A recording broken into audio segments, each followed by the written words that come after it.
Hello everybody, Tracy Sizemore here, RPGaDAY 2018, Day 3. The question today is, what gives a game staying power? And that's an open-ended question, which all these are, so you're going to get lots of different answers, and I could list off multiple things that personally make a game consistently interesting to me. But I'm going to concentrate on kind of one thing that I think is important, and that is, to me, a game can't have staying power unless it does the following.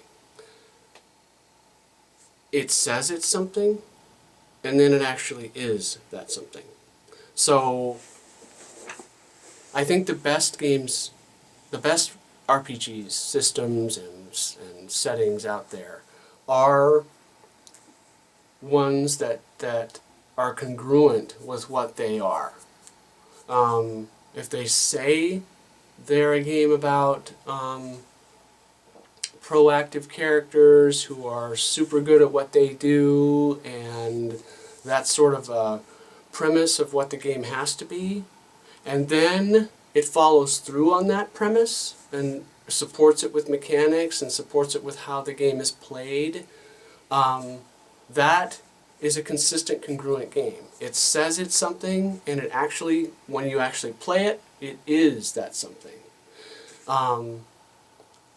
There are a lot of games out there that don't do that. I mean, more than is obvious at first sight. A lot of games say, well, we're a game about this, or discovery, or we're a game about horror, or we're a game about fluffy bunny unicorn wizards, or whatever.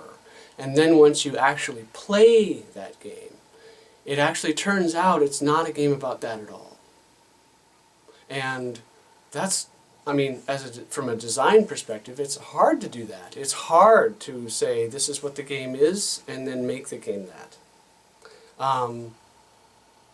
And I think that the games with the most staying power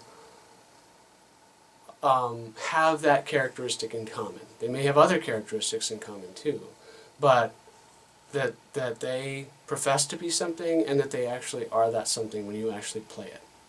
So a couple of the games that I feel do this, one is Fate, which is Fate Core, which is what I brought up. Like, okay, you're playing proactive characters who are super good at what they do, and you're in a world that is cinematic. That's Fate Core. That's the way it is. Now, it can be varying degrees of cinematic and still work. But it's going to be cinematic. It's going to be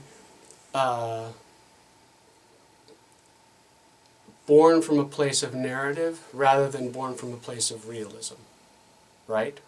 So Fate is really, really good at expressing what the game is, and then supporting what that is with the mechanics of the game and how the game is played.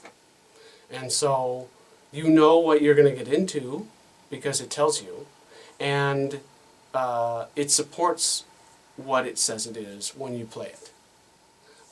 It has its own sort of, Fate is tricky, and a lot of people can have bad experiences with it, but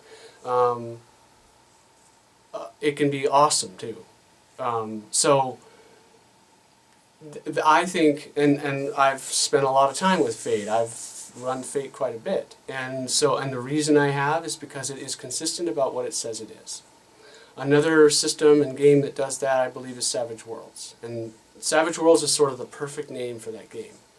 Not because it's particularly deadly, although it can be, but because it really is really good at supporting dangerous settings. Going into a place and having characters that aren't super good at what they do, and yet still supports a fun play environment with that in mind. It is perfectly named. Now you don't have to have a dangerous world when you play Savage Worlds, but that's what it's built for. I mean, it really is, and that's how it translates when you actually start to play it, and it's at its best when you're playing in a world that is more dangerous. You can play Teen Detective with Savage Worlds, but it doesn't work as well as, say, post-apocalyptic 50 Fathoms or super dangerous Deadlands, right? So it's not. It can be used for everything, but it lends itself to be used for specific things, or a world that has specific characteristics. And so when you're on board for what the game tells you it's about, and then you actually play it and find that it actually is about that I think goes a long way to making a game have staying power. And as I said before, there are a whole lot of games out there that don't achieve this. They say they're one thing, but when you get down to it, they're actually something else. And it's not by design, they're not trying to bait and switch you. It just is the nature of the difficulty of creating mechanics and supportive systems that actually work to support the game, the ambition of the game, right? So, that's what I think in terms of one of the things that gives a game staying power. There are others that are more personal for me, but I'm going to stick with that. So, I will talk to you tomorrow.